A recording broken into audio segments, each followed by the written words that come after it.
nós vamos provar agora é que, dentre todos os triângulos isósceles que têm perímetro 24 centímetros, o que possui maior área é um triângulo equilátero. Ou seja, se dois dos lados são iguais e o perímetro é 24, o triângulo, atendendo a essas condições de área máxima, é um triângulo equilátero, o que quer dizer que o terceiro lado tem a mesma medida dos outros dois. Esse problema vale de modo mais geral. Os triângulos com perímetro fixo e isósceles, que têm área máxima, é sempre equilátero. Então, para começar, esboçar um triângulo isósceles, chamar esse lado de x e esse lado também de x. Aqui eu tenho a altura relativa a esse lado e vou chamar tanto essa parte quanto essa parte de y. Então aqui eu tenho um esboço para tentar equacionar esse problema por meio de uma fórmula e a partir daí procurar o ponto de máximo da área.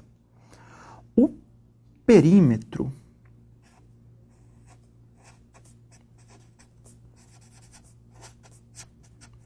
desse triângulo, ele é dado pela soma dos lados.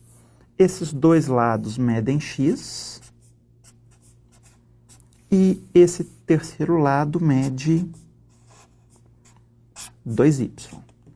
Ou seja, o perímetro é 2x mais 2y e, conforme foi dado no problema, esse perímetro é igual a 24. De onde segue que a soma de x com y é igual a 12. Então, eu já tenho uma relação entre o valor de x e de y. Agora, procurar uma expressão para a área em função tanto de x quanto de y. A área em relação a esta base é a base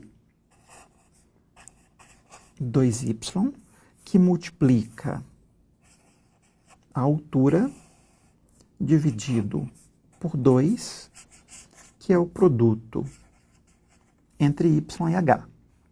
O que falta agora é escrever a altura em função tanto de x quanto de y. Para isso, nós vamos olhar para esse triângulo retângulo. Eu tenho a minha altura h, y e x. Aplicando o teorema de Pitágoras, x ao quadrado é igual a h ao quadrado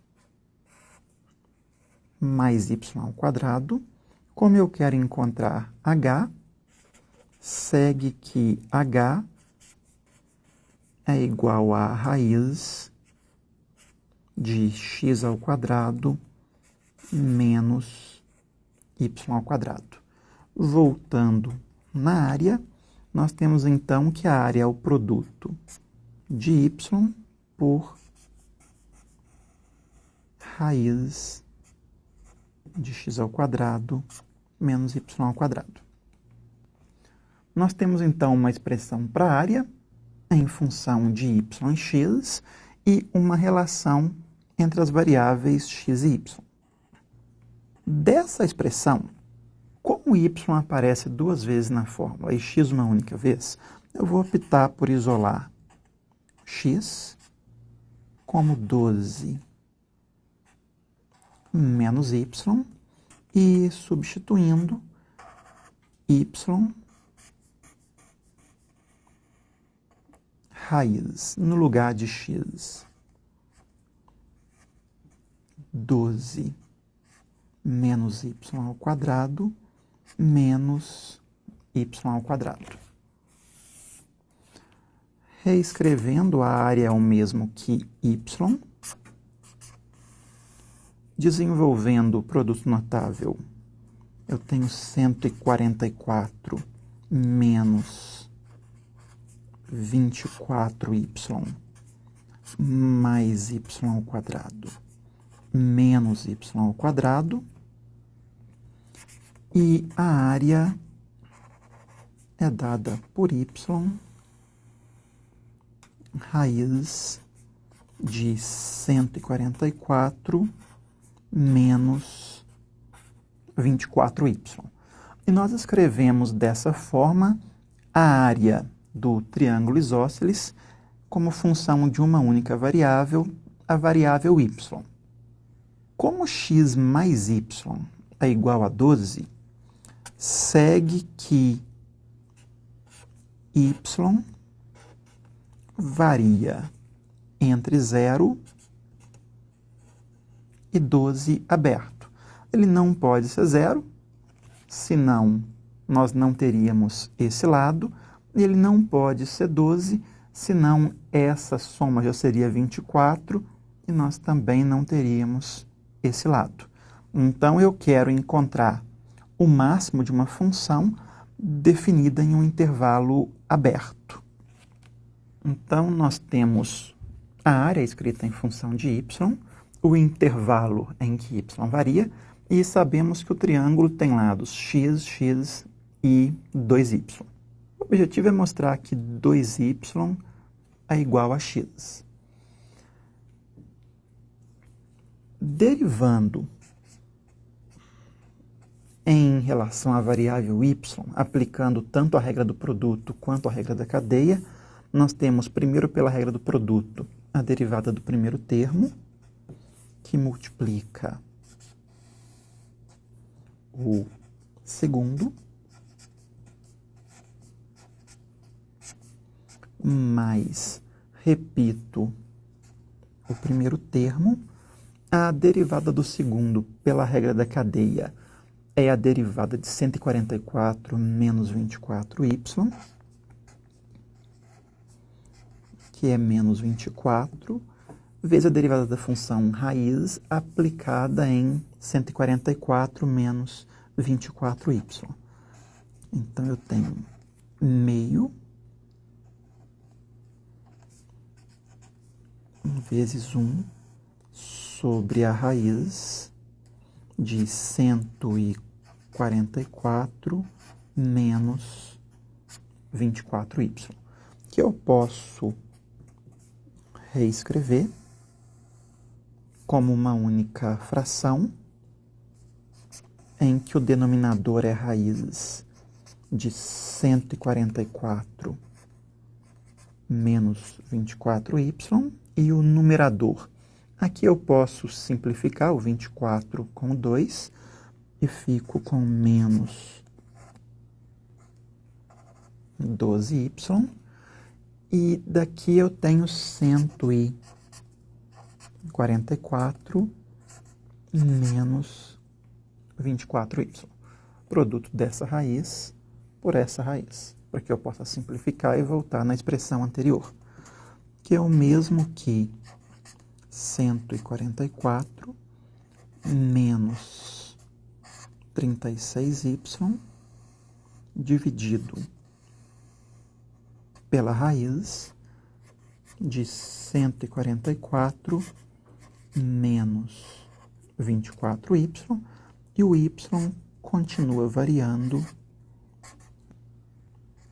de 0 a 12. O que preciso agora é encontrar o ponto crítico dessa função e verificar se nele, de fato, eu tenho um ponto de máximo global. O ponto crítico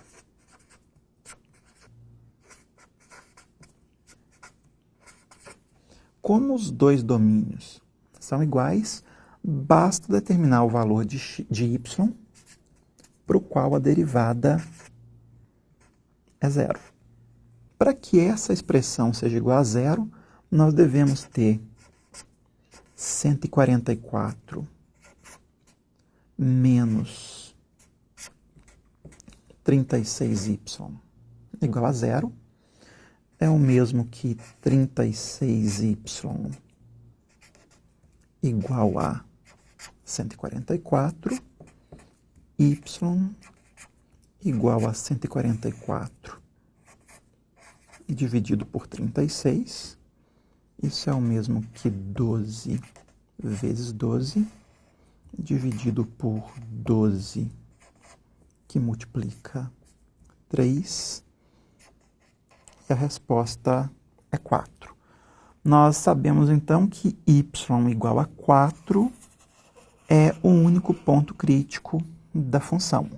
O próximo passo é garantir que esse, de fato, é um ponto de máximo global. Para isso, nós vamos estudar o sinal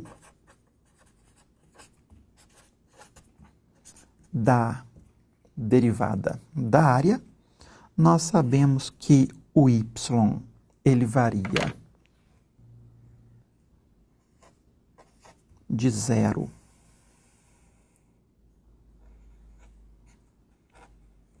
até 12. Nós encontramos como ponto crítico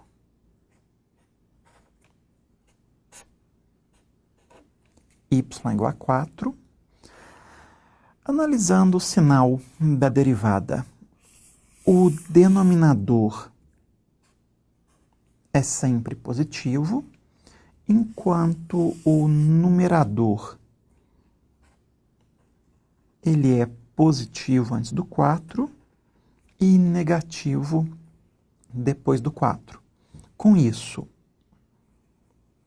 a minha função ela é sempre crescente, até y igual a 4, e passa a ser decrescente quando y atinge, a partir do momento em que y atinge o valor 4. Não importa como é esse crescimento, nem como é esse decrescimento. Mas nós sabemos que em y igual a 4, a área assume seu valor máximo. Ou seja, voltando no nosso triângulo, no momento em que y igual a 4, esse lado mede 8 centímetros. Falta ver agora quanto mede cada um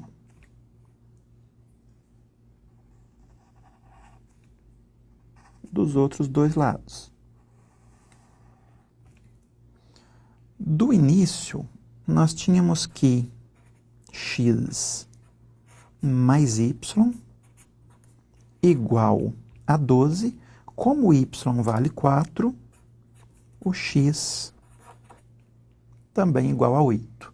Então, esse lado mede 8 centímetros, esse lado também mede 8 centímetros. Não estou preocupado com escala, aqui é uma representação para a compreensão do que foi feito no problema. Então, nós chegamos à conclusão que os três lados têm a mesma medida e concluímos o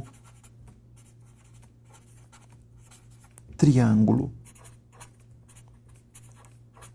de área máxima, que atende às condições dadas, é um triângulo equilátero. Seus três lados têm a mesma medida.